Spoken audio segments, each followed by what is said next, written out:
अगर ये वीडियो आपको पसंद आए तो लाइक करें और शेयर करना मत भूलिए। सब्सक्राइब करें लक्ष्य टीवी चैनल को और बेल आइकॉन पर क्लिक करना मत भूलिए लेटेस्ट वीडियो सबसे पहले पाने के लिए। પાંડવોને ખબર પડી કે હવે આ ધરતીમાં ભગવાન નથી રહ્યા, એટલે પાંડવો પરીક્ષિતને પોતાનું રાજગાદી સોંપી દઈ અને નીકળી ગયા. અને પરીક્ષિત એક વખતના સમયે જ્યારે જંગલમાં જાય છે અને ત્યારે એક કલીની સાથે એનું મિલન થયું. અને કલીએ જ્યારે રહેવા માટે સ્થાન માંગ્યા તો કલીને 4 સ્થાનો આપ્યા. દ્યુતમ પાનમ સ્ત્રીય સૂના યત્ર ધર્મ ચતુર્વિધ. દ્યુતમ, જ્યાં જુગાર રમાય ત્યાં કળિયુગ હોય છે, જ્યાં મદિરા દારૂ પીવાય ત્યાં કળિયુગ હોય છે, જ્યાં સ્ત્રીઓના શરીર વેચાય છે ત્યાં કળિયુગ હોય છે, જ્યાં કતલખાનું હોય છે ત્યાં કળિયુગ હોય છે. આ 4 જગ્યાએ કલી રહે છે. ફરીવાર કળિયુગે પ્રાર્થના કરી, પુનશ્ચયાચમાનાય જાત રૂપ મદાત પ્રભુ. પ્રભુ ફરીવાર એક માંગુ છું, 4 સ્થાન આપ્યા પણ મારો પરિવાર બહુ મોટો છે મારા સમયમાં, મને એકાદું સ્થાન હજી આપો અને કંઈક સારું આપજો. અને કહ્યું કે જા, તારો અનિતિના સુવર્ણમાં, અનિતિના સોનામાં તારો વાસ થાય. આટલા શબ્દો સાંભળ્યા કલી ઊભો થયો અને સીધો જ પરીક્ષિતના માથામાં રહેલા મુગટમાં બેસી ગયો. કારણ માથામાં જે મુગટ હતો એ અનિતિનો હતો. કોનો હતો? જરાસંઘનો હતો. અને જરાસંઘે જે સંપદા ભેગી કરી હતી એ બધી અનિતિની હતી. બધી જ અનિતિની એ સંપદા ભેગી કરી હતી.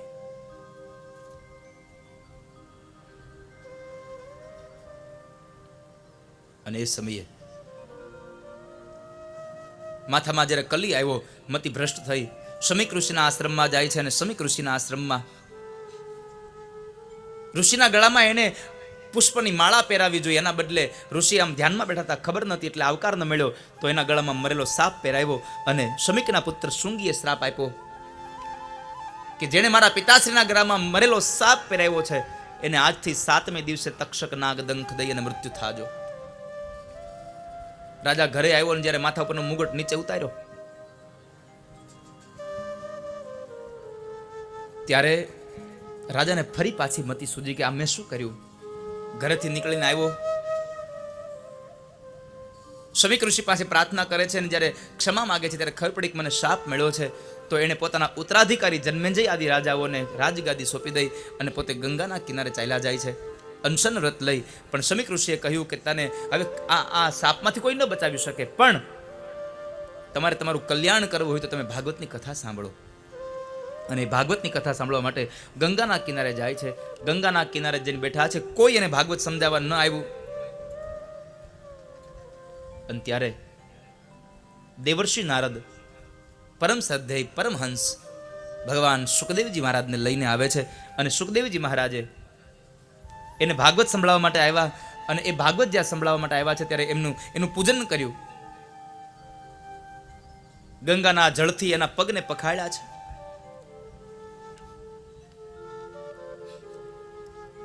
અને એ ગંગાના જળથી પગ પખાડ્યા અને ઉચ્ચ આસન ઉપર બેસી અને જ્યારે કથા કહેવાની શરૂઆત કરે ત્યારે એ સમયે પરીક્ષિત રાજાએ પહેલો વહેલો પ્રશ્ન કર્યો છે, બાપજી મારો એક પ્રશ્ન છે, જવાબ આપો મને.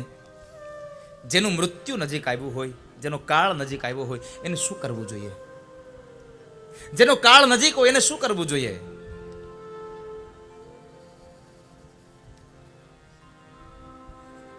અતઃ પૃચ્છામિ સંસિદ્ધિં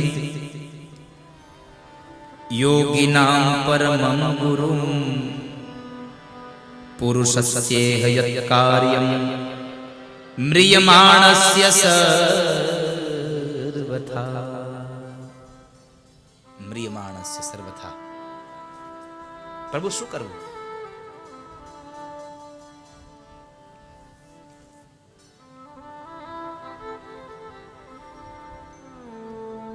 રાજા, તારો પ્રશ્ન સર્વશ્રેષ્ઠ છે. તારો પ્રશ્ન સર્વશ્રેષ્ઠ છે, સરાહનીય છે. જેનું મૃત્યુ નજીક હોય એને શું કરવું? આ પ્રશ્ન રાજા પરીક્ષિતે કર્યો પણ આપણા બધા માટે થઈ ગયો. જેનો નજીક હોય કાળ એને શું કરવું?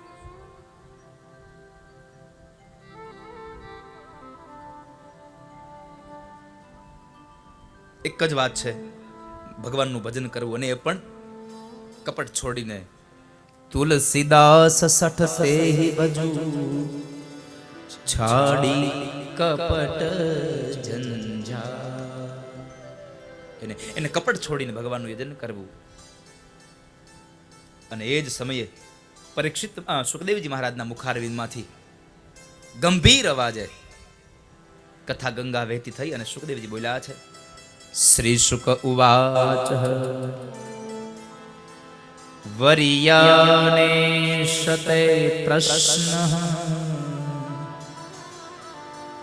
કૃતો લોકહિતં નૃપ આત્મવિત સંમત પુંસા શ્રોતવ્યાદિષુ પર શ્રોતવ્યાદિષુ પર. રાજા સુખદેવજી મહારાજે વક્તવ્યનો આરંભ વકારથી કર્યો છે. વરિયાને સત, જે અમૃત બીજ. રાજા, તારો પ્રશ્ન સર્વશ્રેષ્ઠ છે. જેનું મૃત્યુ નજીક આવ્યું એને ભગવાનનું યજન કરવું. ઘણા લોકો બેઠા તેમાંથી એક વ્યક્તિ પ્રશ્ન કર્યો, બાપજી, પરીક્ષિતને ખબર છે કે 7મે દિવસે મૃત્યુ છે, એને ખબર છે કે મારું નજીક છે, પણ જેને ખબર નથી એને શું કરવું? પરીક્ષિત તો સાપ છે કે આજથી 7મે દિવસે મૃત્યુ છે તારું, એને ખબર પડી ગઈ છે કે હવે 7મે દિવસે મરી જવાનું છે, પણ જેને ખબર નથી એને શું કરવાનું? અને સુખદેવજી મહારાજે બહુ સુંદર જવાબ આપ્યો, ભાઈ, પરીક્ષિતને ખબર છે કે આજથી 7મે દિવસે મરવાનું છે, અને આપણને તો એ ખબર નથી કે આપણે 7મી ઘડીએ મરી જાવું કે નહીં. ક્યારે મરી જશું કોને ખબર છે? કેટલા લોકોને ખબર છે કે આજ સાંજે આપણે જમવાનું છે? આજ સાંજે જમવાનું છે કોઈને ખબર છે? જમવાનું છે ખબર છે, પણ હું જમીશ એવું ન કહી શકીએ. કારણ ક્યારે મૃત્યુ થઈ જાય કોને ખબર છે? ક્યારે જતું રહેવાનું કોને ખબર? એટલે તમને કહું છું, આ શરીરમાંથી હંસ ઓચિંતાનો વયો જશે. તમે ભગવાનનું ભજન કરો. મેં ગઈકાલે કહ્યું હતું, હમે ફુરસત નહીં ऐसा कह के ये मौका मत गवाओ तुम. તમે ભગવાનનું ભજન કરો વાલા. બાકી સંપદા તો બધી છે એમને બીજા. આમાં થાય છે કેવું ખબર છે? દિવસ આપણો પૈસા કમાવામાં વયો જાય અને રાત્રિ આપણી નિંદ્રામાં વહી જાય છે. રાતે હુવામાં, દિવસે કમાવામાં, ચિંતામાં, મારા પરિવારનું ભરણ પોષણ કરવાનો, પૈસો લઈ આવું. આમાં આપણું શરીર, આપણો સમય પૂરો થઈ જાય છે. ભગવાનને ભજી શકતા નથી. અને પછી જે ભેગું કર્યું બધું અહીંયા તારા મોટા મોટા બંગલા રે, મોટર ને ગાડી વાડી, તારા મોટા મોટા બંગલા રે, મોટર ને ગાડી વાડી, તારા મોટા મોટા બંગલા રે, મોટર ને ગાડી વાડી, તારા મોટા મોટા બંગલા રે, મોટર ને ગાડી વાડી, બધી માયા મૂડી મેલીને ખાલી હાથે જાવું પડશે. બધી માયા મૂડી મેલીને ખાલી હાથે જાવું પડશે. કોણ જાણી શકે કાળને રે, સવારે કાલ કેવું થશે. કોણ જાણી શકે કાળને રે, સવારે કાલ કેવું થશે. આ કાયામાંથી હંસલો રે, ઓ ચિંતાનો ઉડી જશે. આ अगर ये वीडियो आपको पसंद आया हो तो लाइक करें और शेयर करना मत भूलिए। सब्सक्राइब करें लक्ष्य टीवी चैनल को और बेल आइकॉन पर क्लिक करना मत भूलिए लेटेस्ट वीडियो सबसे पहले पाने के लिए। લો રે ઓ ચિંતાનો મૂડી જાશે ક્યારે વયું જવાનું કોને ખબર છે? જેટલું ભેગું કર્યું બધું અહીંયા જ મૂકીને જવાનું.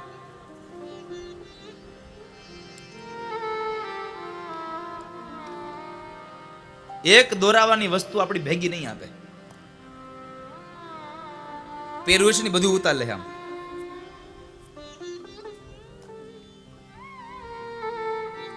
કપડા પહેર્યા હોય વસ્ત્રોને કાઢી લે. આમ આમ સરસ મજાનું નવું વસ્ત્ર આપ્યો, કોરું વસ્ત્ર. આપણને અંદર હોતા થાય કે આને તો નવું વસ્ત્ર આપ્યું. પણ જેવા સ્મશાને પૂગી જાય ને ઈ હોત કાઢી લે.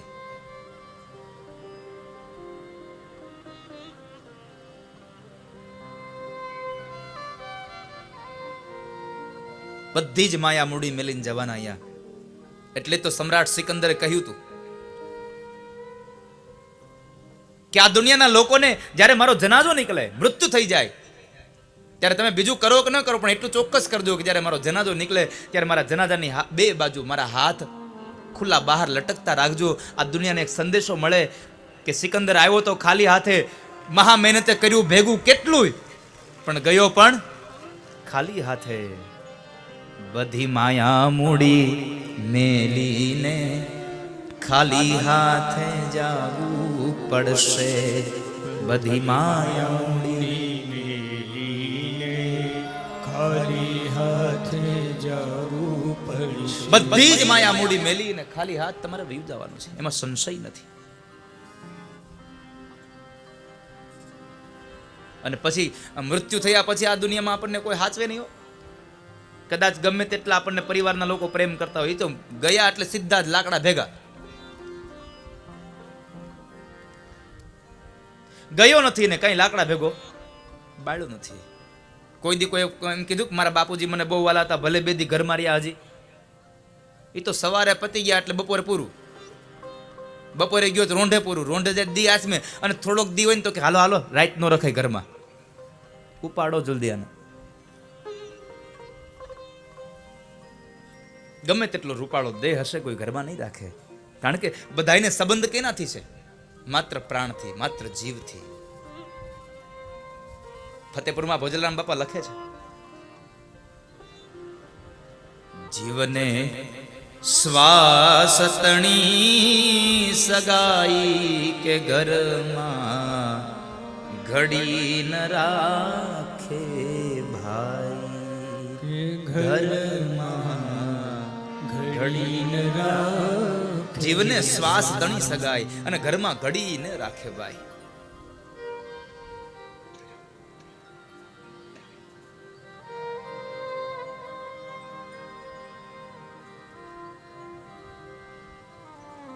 તારો દેહ રૂપાળો રે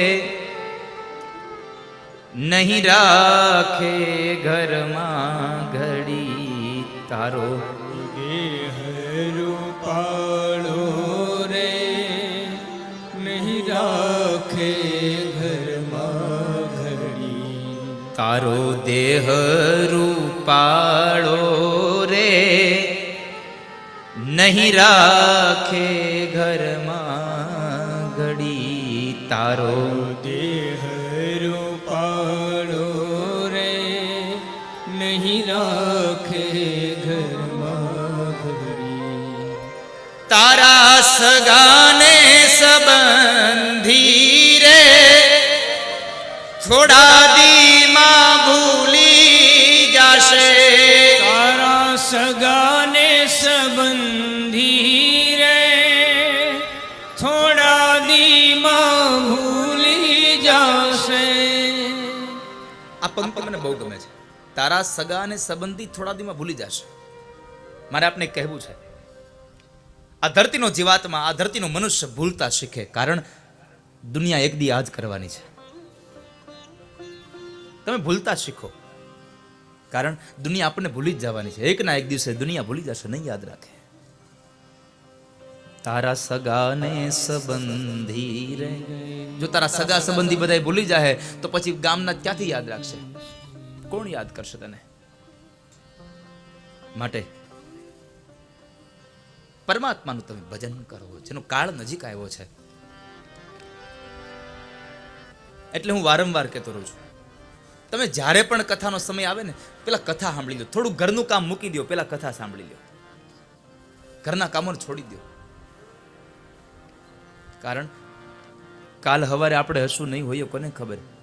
ઘણા લોકો નક્કી રાખે, કંકોત્રી આવે તે પેલું વેલમ કંકોત્રી ખોલે ને સીધું જોવે કેદી નંદ મહોત્સવ છે, કેદી કૃષ્ણ જન્મોત્સવ છે, તેદી જાહું આપણે.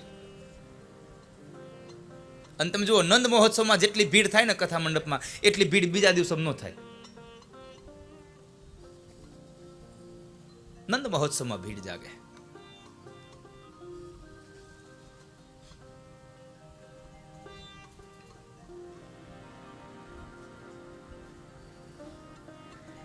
ઘણાએ નક્કી કર્યું હોય નંદ ઉત્સવમાં જવું છે, નંદ ઉત્સવમાં જવું છે, બરાબર બને એવું નંદ ઉત્સવ અહીંયા આવે ને એની ઘરે મહેમાન આવે.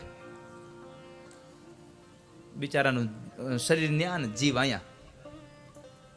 એટલે તમારે 3 દી આગાઉના છે ને એ હોતી આવવું, જેથી કરીને ભગવાનમાં તમને કદાચ થોડાક ભગવાનના નામ લેવાઈ જાય અને ભગવાન કૃપા કરે, ચોથા દિવસે જે મહેમાન આવવાના હોય એની ઘરે મહેમાન આવી જાય, એટલે એ આપણી ઘરે ન આવી શકે.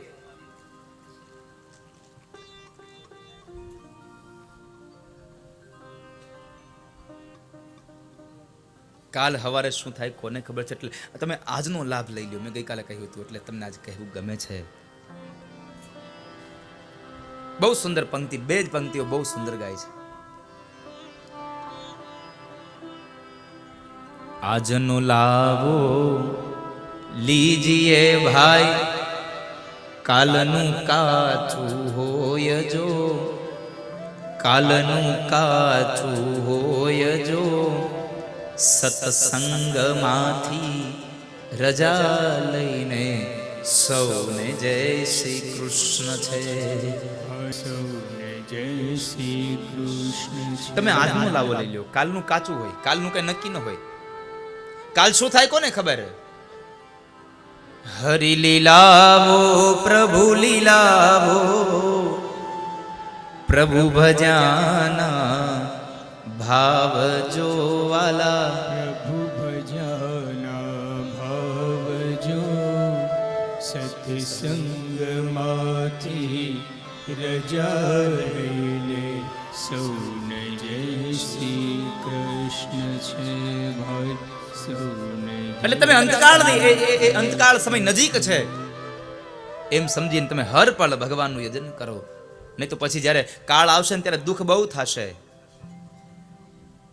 બહુ દુઃખ થશે.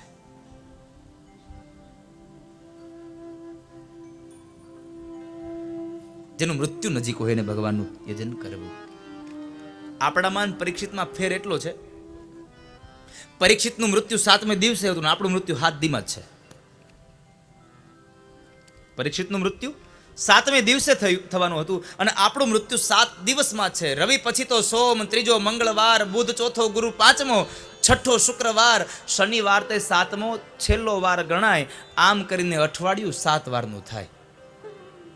7 દિવસમાં જ મારું તમારું મૃત્યુ થઈ જવાનું, તો પછી ક્યાં ચિંતા રહી વાલા? 7 દિવસ છે આપણી પાસે, 8મો દિવસ થવાનો જ નથી. માટે પરમાત્માનું ભજન કરી લ્યો. મનુષ્ય અવતાર બહુ દુર્લભ છે. દુર્લભો માનુષો દેહો દેહી નામ ક્ષણ ભંગુર. ભગવાનનું ભજન થવું એ તો બહુ દુર્લભ છે. તત્રાપી દુર્લભમ મન્યે વૈકુંઠ પ્રિય દર્શનમ. તત્રાપી દુર્લભમ મન્યે વૈકુંઠ પ્રિય દર્શનમ. મોંઘા અવતારમાં મનુષ્ય અવતાર મોંઘો, એ પણ ક્ષણભંગુર, અને આ ક્ષણભંગુર અવતારમાં પણ ભગવાનનું ભજન થવું બહુ દુર્લભ છે, બહુ દહન છે. એક પછી એક કથા ભગવાન સુખદેવજી મહારાજ રાજા પરીક્ષિતને કહેતા ગયા. એમણે આ પૃથ્વીના સર્જનની કથા કરી. પૃથ્વીના સર્જનની કથા 2 વખત ભાગવતમાં આવી. એક સુખદેવજી મહારાજ રાજા પરીક્ષિતને કહે છે અને એક મૈત્રી ઋષિ વિદુરજીને કહે છે. 2 કથાઓ છે.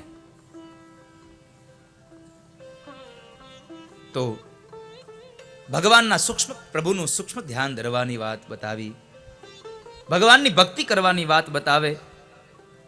મૂળ વાત બતાવી કે રાજા આ ધરતીમાં બે પ્રકારના બંધનો છે, બે પ્રકારની મુક્તિ છે. મુક્તિના પ્રકારો બતાવ્યા છે. એક સદ્યો મુક્તિ અને એક ક્રમ મુક્તિ. સદ્યો મુક્તિ એટલે કે આ મનુષ્ય અવતાર મળ્યો છે, હવે આપણને આ અવતારમાં એવું ભગવાનનું ભજન કરી લઈએ કે બીજો અવતાર લેવો જ ન પડે. આ સદ્યો મુક્તિ. અને ક્રમ મુક્તિ, આ અવતારમાં ભગવાનનું ભજન નહીં થાય તો બીજી વખત બીજા જન્મમાં જવું પડશે, બીજી યોનિમાં, એના પછી ત્રીજી યોનિમાં, એક પછી એક યોનિમાં જવું પડશે. એને ક્રમ મુક્તિ. સામાન્ય ભાષામાં કહું તો પ્લેનમાં મુસાફરી કરો એ સદ્યો મુક્તિ છે, ટ્રેનમાં મુસાફરી કરો ક્રમ મુક્તિ છે. બેયમાં તમને તમારી મંજિલ સુધી તો લઈ જ જશે, પણ એક સીધું લઈ જાય ને એક પછી એક પછી એક સ્ટેશન થાય એમ પછી જશે. પણ નક્કી આપણે કરવાનું છે, ટ્રેનમાં બેસવું છે કે પ્લેનમાં. પ્લેનમાં બેસવું હોય તો પૈસા વધારે દેવા પડે, ટ્રેનમાં બેસવું હોય તો પૈસા ઓછા થાય. એટલે તમારે સદ્યો મુક્તિ જોઈતી હોય તો ભગવાનનું ભજન વધારે કરવું પડે, ક્રમ મુક્તિ જોઈતી હોય તો ભગવાનનું ભજન ઓછું કરશો તોય ચાલશે. એ તો આપણા હાથમાં છે શું કરવું. એટલે તમે તમારી જાતે નક્કી કરજો કઈ મુક્તિ જોવે છે. સુખદેવજી મહારાજે મંગલાચરણ કર્યું, પોતાના દીક્ષા ગુરુ રાધાજીને વંદન કર્યા, વ્યાસજીને વંદન કર્યા અને કહ્યું કે કથાના વક્તામાં અભિમાન ન હોવું જોઈએ. વક્તા નિર્મળ હોવો જોઈએ, વિવેકી હોવો જોઈએ. મેં ગઈકાલે કહ્યું હતું વક્તા મહામતી હોવો જોઈએ. વક્તા મહામતી હોવો જોઈએ ને શ્રોતા કથા રસાસ્વાદ કુશલ. ભાગવતના શ્રોતાઓ એવા હોવા જોઈએ કે જેને કથાના રસમાં સ્વાદમાં પ્રેમ જાગે છે, કુશળ હોય છે, રસિક હોય. રસિકો ભવી ભાવુકા.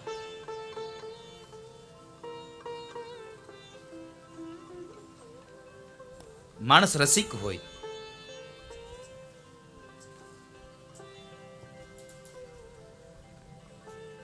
તો એ કથા બતાવી.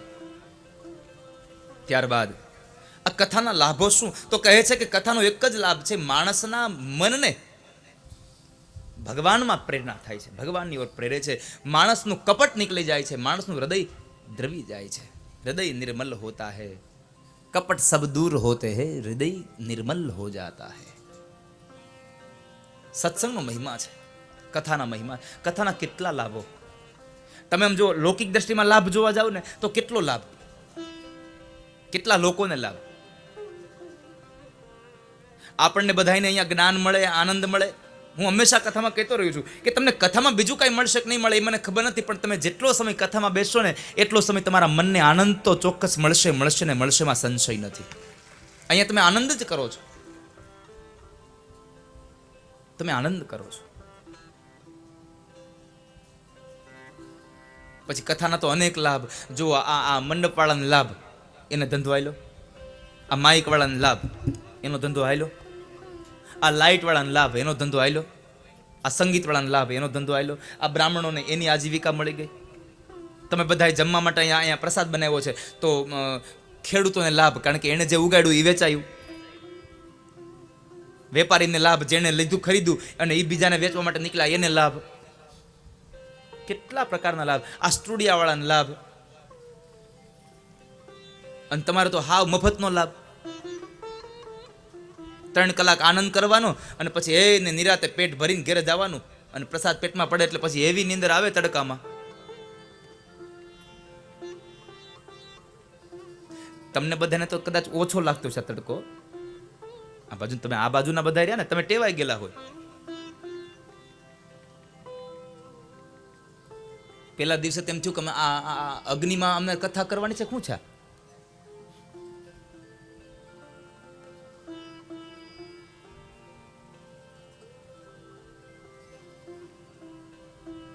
પણ મેં પહેલા દિવસે કહ્યું હતું કે આ તાપ નહીં, આ તાપમાં બેસીને તમે તપ કરી રહ્યા છો. આ તપની આ તપનો પ્રભાવ છે. તમે તપ કરી રહ્યા છો.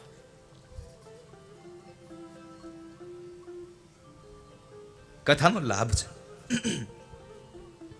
જીવનને પરિવર્તિત કરે છે. જીવનની પરિવર્તિત થયું આ કથાના લાભોથી.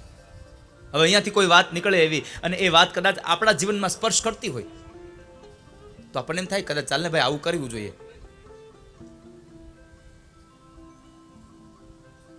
ત્યારબાદ ભગવાનની બહુ સુંદર ગાથા. એટલે ભગવાને બ્રહ્માને જે 4 શ્લોકો આપ્યા અને એ બ્રહ્માના 4 શ્લોકોમાં ભગવાને એક એક વસ્તુ બતાવી છે. પહેલો શ્લોક ભગવાન એ ચતુશ્લોકી ભાગવતનો. ચતુશ્લોકી ભાગવતના પ્રથમ શ્લોકમાં ભગવાને પોતાનું સ્વરૂપ બતાવ્યું છે. સ્વરૂપનો પરિચય આપ્યો, હું કેવો છું. અહમેવાસમેવાગ્રે નાન્યદ્યત સદસત પરમ પશ્ચાદહમ યદે તચ્ચ યો વશિષ્યેત સોસ્મ્યહમ.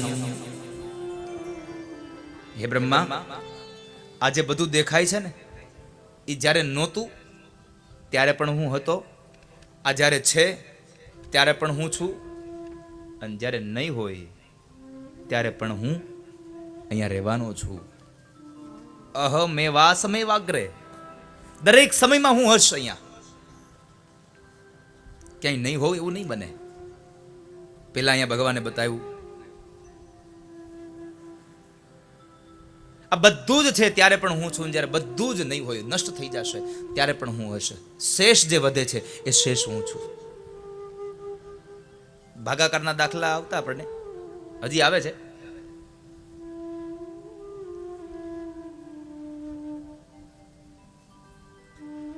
પચીસ ભાગ્યા 4 કરો એટલે શેષ આવે 1. આ 1 છે એ શું છે? એ શેષ છે. અને એ 1 એટલે શેષ પરમાત્મા છે, સ્વયં બ્રહ્મ છે, પોતે પ્રભુ છે, પરમાત્મા સ્વયં છે. પ્રથમ શ્લોકમાં ભગવાને પોતાનું સ્વરૂપ બતાવ્યું. ત્યારબાદ આગળ જતા ભગવાને બીજા શ્લોકમાં ભગવાને પોતાની માયા વિશેનું જ્ઞાન આપ્યું છે. પરમાત્મા પોતાની માયા વિશેનું જ્ઞાન આપે. ઋતેર્થમ યત પ્રતીયેત ન પ્રતીયેત ચાત્મની તદ વિદ્યાદાત્મનો માયામ યથા ભાસો યથા ભાસો યથા તમઃ.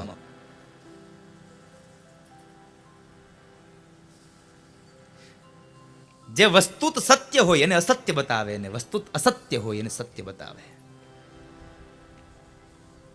એને મારી માયા જાણો. જે દેખાય છે, જે અનુભવી શકો છો, પણ તમને દેખાતું નથી છતાં તમે એના વગર રહી ન શકો, એ જ મારી માયા છે. આપણે માયા કોને કહીએ? આપણું આ મકાન, આપણા દીકરા દીકરીઓ, આ બધું ના દેખાય છે એટલું માયા નથી, ને જેટલું નથી દેખાતું છતાં તમે એના વગર ન રહી શકો એ બધી માયા છે. જેના વગર તમે રહી ન શકો એ માયા છે.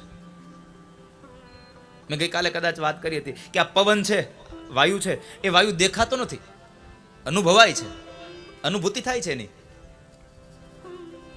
પણ એની અનુભૂતિમાં આપણે એને આપણે આમ તમે જોવા જાવ તો એને તમે એની વગર રહી ન શકો. કદાચ ઘર ન હોય તમે રહી શકો,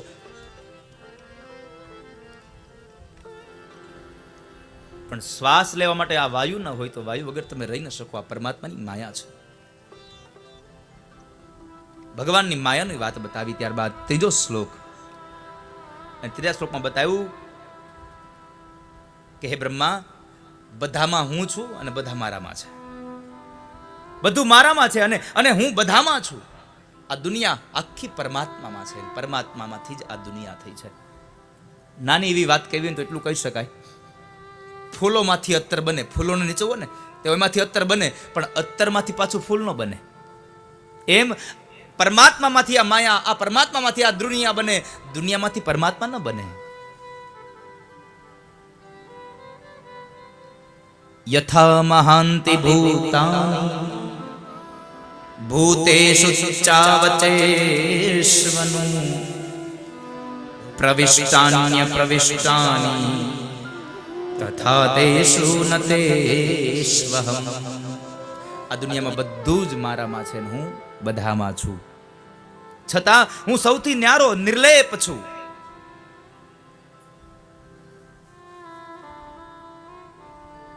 મેં આ બધામાં પાછળથી પ્રવેશ કર્યો એવું નથી. હું બધામાં પ્રવિષ્ટ પણ છું અને અપ્રવિષ્ટ પણ છું. થોડીક આ કથા આમ ગહન છે, અમને તમને બધાને થોડીક વારમાં ઊંઘ આવવા મળશે. અને આમ પણ દેવર્ષિ નારદે કહ્યું હતું ભગવાન વેદવ્યાસને કે તમે જે કંઈ લખ્યું ને બધું ગુઢ જ્ઞાન લખ્યું. ગુઢ જ્ઞાનમાં કળિયુગમાં માણસને આવશે આળસ અને પ્રમાદ. જ્ઞાન દેવાનું ચાલુ થાય એટલે એને આપણને આળસ આવે, બગાસા ચડે. જો લૌકિક કથા કરવામાં આવે તો આપણને મજા આવ્યા કરે.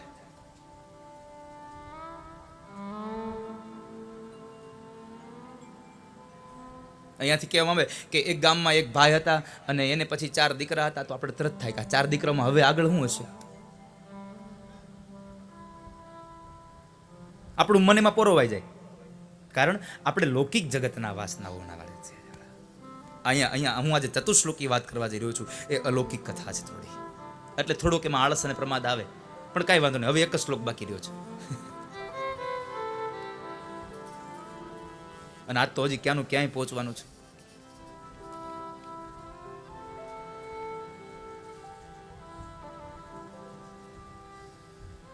હું પ્રવિષ્ટ પણ છું અને અપ્રવિષ્ટ પણ છું. એમાં હોવા છતાં પણ હું નથી હોતો. એમાં હોવા છતાં પણ હું એમાં નથી. એમણે કરેલા કર્મોથી હું લેપાતો નથી, એ હિસાબે હું તેમનામાં નથી. એને જે કર્મો કર્યા એનાથી હું લેપાઈ ન જાઉં, અને એટલા માટે હું એમાં નથી.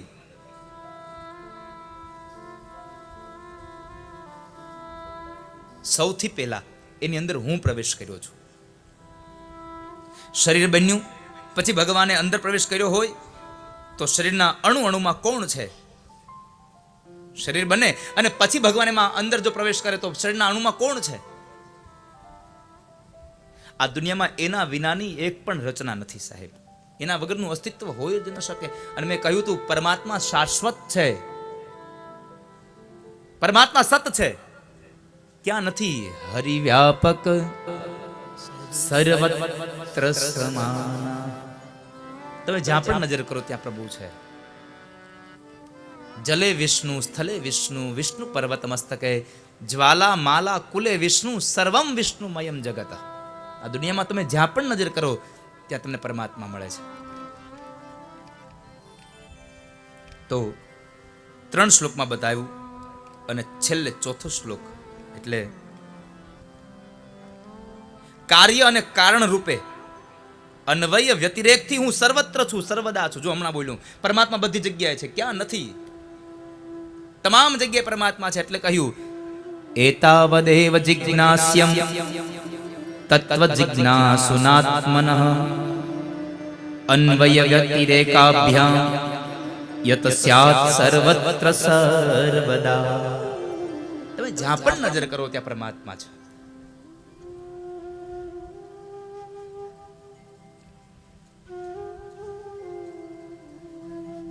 તમે જ્યાં પણ નજર કરો ત્યાં પરમાત્મા છે.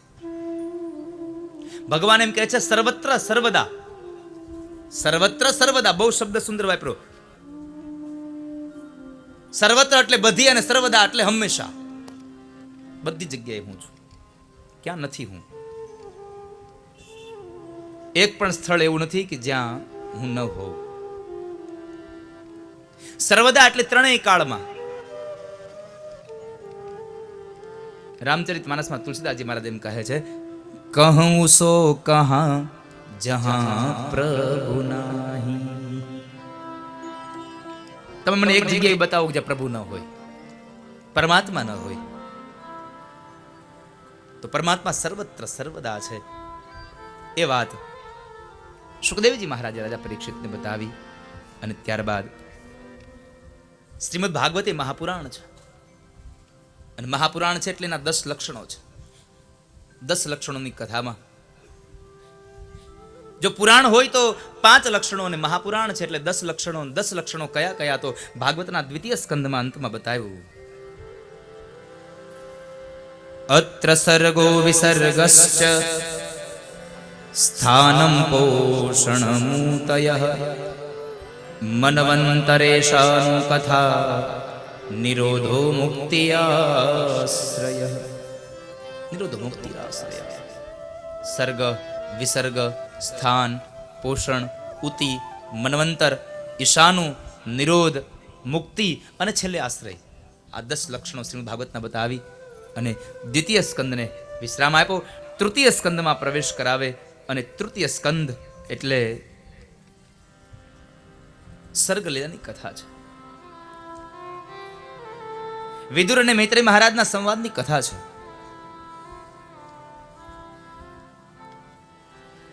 રાજા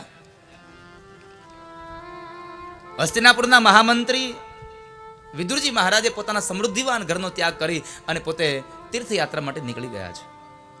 પરીક્ષિતે પ્રશ્ન કર્યો, બાપજી સમૃદ્ધિવાન ઘરનો ત્યાગ કર્યો અને તીર્થમાં ગયા શું કામે? તો એનું એક જ કારણ હતું કે જ્યારે ભગવાન કૃષ્ણ પાંડવોનો એક સંદેશો લઈ અને કૌરવો પાસે આવે છે અને એ સમયે ભગવાન કૃષ્ણ સુંદર મજાના વચનો કહે છે કે તમે હવે પાંડવોને એના ભાગનો હિસ્સો આપી દો. આપણે એને એના ભાગનો હિસ્સો આપી દેવો જોઈએ. દાદા ભીષ્મ બેઠા છે, ધૃતરાષ્ટ્ર બેઠા છે, બધા દુર્યોધન છે, બધા છે. પણ આ શબ્દો દાદા ભીષ્મને અમૃત તુલ્ય લાગ્યા, ભગવાનના શબ્દો. પણ દુર્યોધન ન માન્યો. દુર્યોધન ભગવાન કૃષ્ણની એક વાત નથી માનતો. ભગવાને બહુ સમજાવ્યો એને કે ભાઈ તમે હવે આ વિષ્ટિ કરી લ્યો.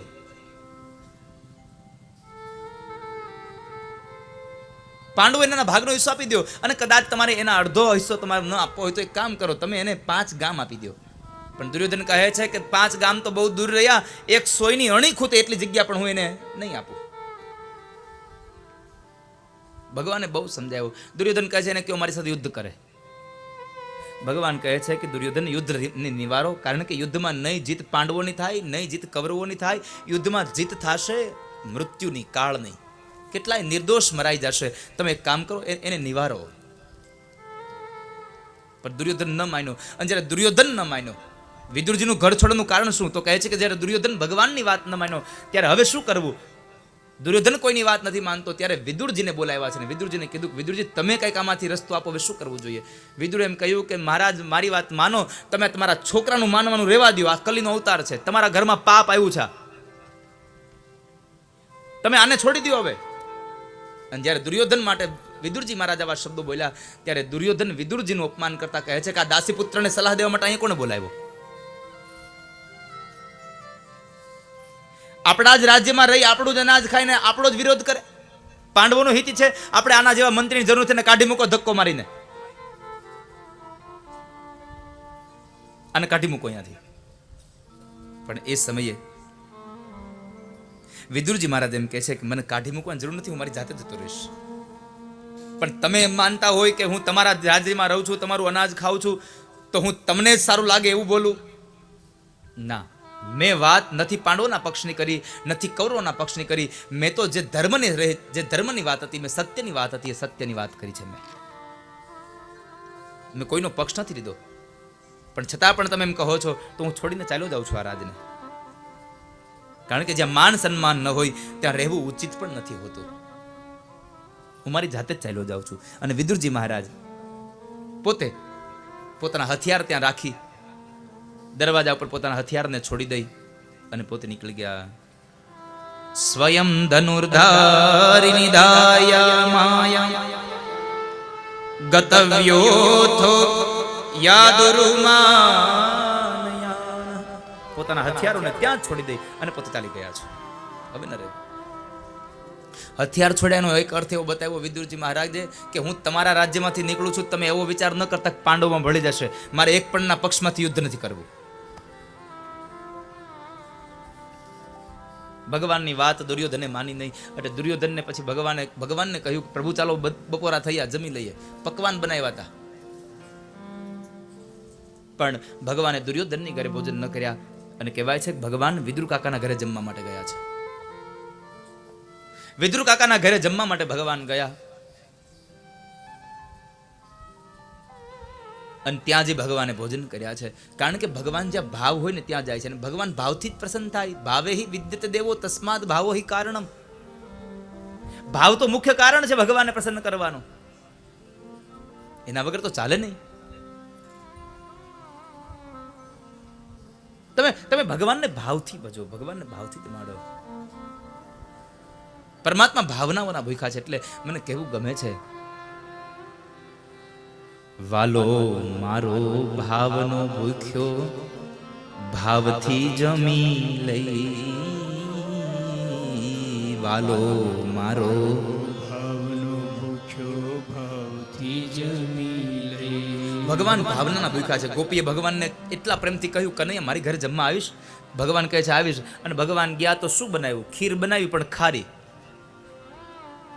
થાળી આપીને એમનેમ પીરસી દીધું, આસન આપ્યું ને એમનેમ બેહાડી દીધો અને ભગવાનની પેલા પોતે જમી લીધું. ભગવાનને મંડી પૂછવા, કનૈયા રસોઈ કેવી થઈ? ભગવાન કહે છે રાધા રોજ જમાડે, પણ તારા જેવું તો નહીં જ. રાધા એ રોજ જમાડ્યો, પણ તારા જેવું નહીં.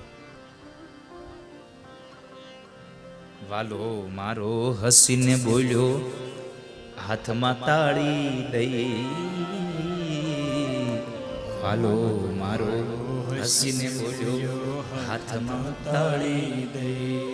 રાધાજી તો રોજ જમાડે, રાધાજી તો રોજ જમાડે, તારા જેવી નહીં કાનાને નોતરું દીધું રે. ગોપી ભાન ભૂલી ગઈ કાનાને નોતરું દીધું રે. ગોપી ભાન ભૂલી ગઈ. એટલે ભગવાન એમના ઘરે જેમાં છે વિદુર કાકાના ઘરે. મહાભારતમાં તો એવું લખ્યું છે કે વિદુર કાકાના ઘરે ભગવાને પકવાન જેમાં છે. પણ અહીંયા કોઈ કવિએ એવું કહ્યું કે ભગવાને બાજરાનો રોટલો ને તાંદળિયાની ભાજી વિદુર કાકાના ઘેર ખાધી છે. મહાભારત તો એમ કહે છે કે વિદુર કાકા કઈ ગરીબ તો નહોતા, અને ગરીબ હોત તો સુખદેવજી મહારાજ એમ બોલ્યા ન હોત કે વિદુર પોતાના સમૃદ્ધિવાન ઘરનો ત્યાગ કરીને નીકળી ગયા. એ તો આપણી એક ભાવના છે કે કદાચ ભગવાન એના ભક્તોને ઘરે ગયા હશે. ભક્ત ભગવાનનો નાનો હોય તો એની ઘરે જઈને ભગવાને તાંદળિયાની ભાજી ને બાજરાના રોટલા ખાધા હશે. પણ એવું લખ્યું છે ભગવાને એમના ઘરે પકવાન ખાધા. એ પકવાન ખાઈ ભગવાન નીકળી ગયા. ત્યારબાદ ઉદ્ધવજી ભગવાન તીર્થોની યાત્રા કરવા માટે થઈ. વિદુરજી નીકળે છે, તીર્થયાત્રામાં નીકળી ગયા. અને એ તીર્થયાત્રામાં ઘણા વર્ષો પછી યમુનાના કિનારે ફરતા ફરતા આવ્યા અને જ્યાં ઉદ્ધવજી સાથે મિલન થયું. ઉદ્ધવજીએ સમાચાર આપ્યા, ભગવાન સ્વધામ ગમન થયા. વિદુરજી ખૂબ દુઃખી થયા ભગવાન સ્વધામ ગમનના સમાચાર સાંભળી. ભગવાનનો ઉપદેશ સાંભળવાની જિજ્ઞાસા જાગી, મને ભગવાનનો ઉપદેશ સંભળાવો. અને ઉદ્ધવે કહ્યું કે તમે ગંગાના કિનારે મૈત્રી ઋષિના આશ્રમમાં જાશો તો મૈત્રી ઋષિ તમને એ ઉપદેશ તમને સંભળાવશે. કારણ સ્વયં પરમાત્માએ જ ત્યાં જઈ અને તમારા વિશેનું એને જ્ઞાન આપવાની વાત કરી છે. તો તમે ત્યાં જાજો અને તમે એને કહેજો, ભગવાન તમને એ ભગવાનનું જ્ઞાન આપશે. એક રાત્રિ ત્યાં રોકાયા અને ત્યાં રોકાયા પછી એ ત્યાંથી નીકળ્યા છે. અને સવારમાં ગંગાના કિનારે ચાલતા થયા. ગંગાના કિનારે મૈત્રી ઋષિના આશ્રમમાં આવ્યા. મૈત્રી ઋષિ એનું સ્વાગત કર્યું, બેસાડ્યા છે અને મૈત્રીને કહ્યું કે મને જ્ઞાનનો ઉપદેશ સંભળાવો. અને પહેલો પ્રશ્ન વિદુરજી મહારાજે મૈત્રી ઋષિને કર્યો. મૈત્રી ઋષિને પહેલો પ્રશ્ન કર્યો અને પ્રશ્ન બહુ આપણા બધા માટે છે. આપણા બધા માટેનો પ્રશ્ન છે, બહુ શ્રેષ્ઠ પ્રશ્ન. ભાગવતજીમાં લખ્યું છે ત્રીજા સ્કંદમાં, સુખાય કર્માણિ કરોતિ લોકો, સુખાય કર્માણિ કરોતિ લોકો, ન તે સુખં રાજદ પારવં વા, ન તે સુખં રાજદ પારવં વા, વિંદેત ભૂયસ તતએવ દુઃખં, ભૂયસ્તતૈવ દુઃખં, યદત્રયુક્तं ભગવાન વદેન, યદત્રયુક્तं ભગવાન વદેન, સુખાય કર્મા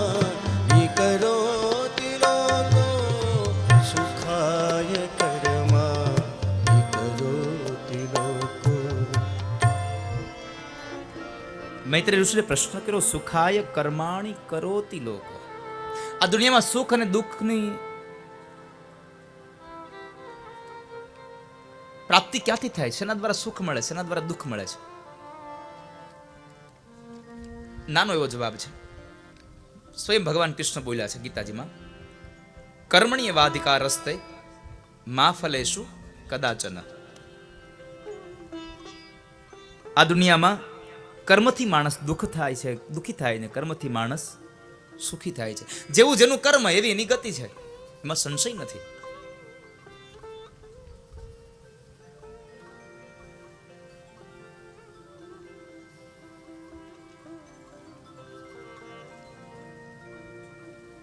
જેવું કર્મ કરશે એવી માણસને ગતિ મળશે.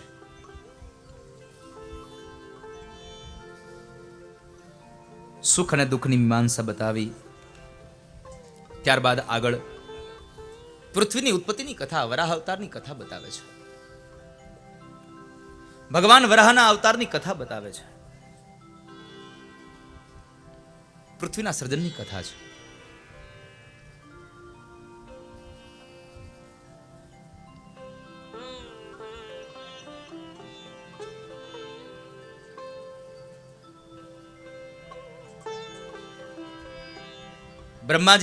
બ્રહ્માજીનું ઉત્પન્ન ભગવાન નારાયણે કર્યું. ભગવાન નારાયણે પોતાના નાભી કમળમાંથી એક કમળ ઉત્પન્ન કર્યું, એની પર ભગવાન બ્રહ્માની ઉત્પત્તિ કરી. 4 મુખવાળા બ્રહ્મા. જો કે શિવપુરાણમાં કથા છે કે બ્રહ્માને 5 મુખ હતા, પણ એક ઉપરનું મુખ હતું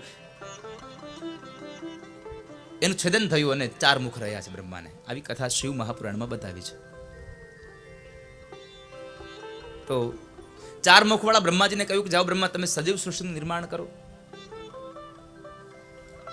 સજીવ સૃષ્ટિનું નિર્માણ કરે છે. જળચરોની રચના કરી. ત્યારબાદ બ્રહ્માએ માનસપુત્રોની રચના કરી છે. 4 માનસપુત્રોની રચના થઈ. માનસપુત્રોને કહ્યું કે જાઓ તમે હવે આ સંસારને ચલાવો. માનસપુત્રોને ના પાડી કે અમે સંસાર નહીં ચલાવીએ, અમે સંસારને નહીં ચલાવીએ.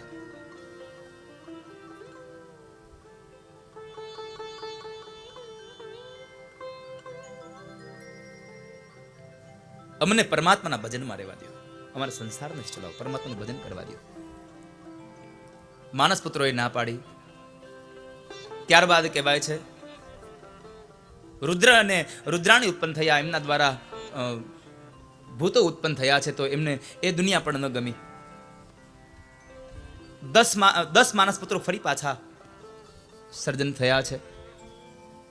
હવે એને કહ્યું તમે લગ્ન કરો, પણ સ્ત્રીઓ હતી ને તો શું કરવું? સરસ્વતી આદિ સ્ત્રીઓનું એમણે સર્જન કર્યું. હવે બ્રહ્માને સરસ્વતીમાં મોહ થયો હતો. આવું એક કથા બતાવી છે. બ્રહ્માને સરસ્વતીમાં જ મોહ થયો અને કહ્યું કે આ તમને મોહ થયો. અને એને જ્યારે એને ગ્લાનિ થઈ, દુઃખ થયું, ત્યારે પોતાના શરીરને જ્યારે એ છોડી છે, પોતાના શરીરનો નાશ કરે છે. અને જ્યારે બ્રહ્માએ પોતાના શરીરનો નાશ કર્યો ત્યારે એકદમ ધુમ્મસ થયું, અંધારું થઈ ગયું. નવું શરીર સર્જન થયું અને એ નવા શરીરના 2 ભાગ થયા. એ નવા શરીરના 2 ભાગોમાંથી એક સ્ત્રી અને એક પુરુષ ઉત્પન્ન થયા છે. અને એ સ્ત્રી અને પુરુષનું નામ છે મનુ મહારાજ અને શત્રુપા રાણી. મનુ મહારાજ અને શત્રુપા રાણીએ ભગવાન બ્રહ્માને પ્રાર્થના કરી, પ્રભુ તમે કહો છો અમે સજીવ સૃષ્ટિને ચલાવીએ, અમે સંસારનો નિર્વાહ કરીએ, પણ અમે રહીએ ક્યાં? પૃથ્વી તો જળમાં લીન છે, તમે પૃથ્વીને બહાર લઈ આપો. અને એ સંકલ્પ માત્રથી મનુ મહારાજના ઈચ્છા પૂર્ણ કરવા માટે, એની પૃથ્વીને બહાર લાવવા માટે ભગવાને બ્રહ્માને છીક આવી અને છીક દ્વારા એક ભગવાન વરાહનું પ્રાગટ્ય થયું. અને ભગવાન વરાહનું પ્રાગટ્ય થયું. બોલીએ વરાહ નારાયણ ભગવાન કી જય. ભગવાન વરાહ આ પૃથ્વીને લેવા માટે ગયા. આ પૃથ્વી હિરણાક્ષ નામના અસુર પાસે હતી. હિરણાક્ષ નામના અસુર પાસે આ પૃથ્વી હતી ને પૃથ્વીને લેવા માટે ગયા. અને એ પૃથ્વીને જ્યારે લઈને આવે છે ત્યારે હિરણાક્ષ કહે છે, છોડી દે, આ મારી છે, મારી છે. આ ધરતી મારી છે, છોડી દે. ભગવાન નારાયણ કહે છે હજી આને બહાર લઈને ગયો નહીં, ત્યાં તો મેંડો કેવા હોતે મારી છે, મારી છે. અને આપણે નથી કહેતા અત્યારે અહીંયા ઉભા રહ્યો, જો સામે ઓલો શેઢો દેખાય ને ત્યાં સુધી મારી છે, સામેનો શેડો રહ્યો ત્યાં સુધી મારી છે. એક વાત યાદ રાખજો, આપણું હોય ને આપણી ભેગું આવે, મારું હોય તો મારું ભેગું આવે.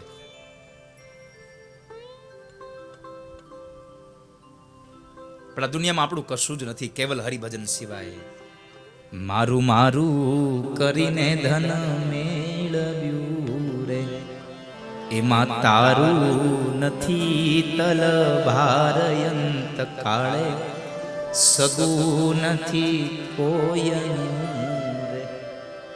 સ્વામિનારાયણ સંપ્રદાયના પૂજ્ય સંતોએ આ લખ્યું છે અને મેં સાંભળ્યું છે. લગભગ ભીમાસરમાં ભગવાન સ્વામિનારાયણ અહીંયા આવ્યા હતા. આ ભીમાસરમાં ભગવાન ખુદ સ્વયં ભગવાન સ્વામિનારાયણ અહીં પધાર્યા હતા.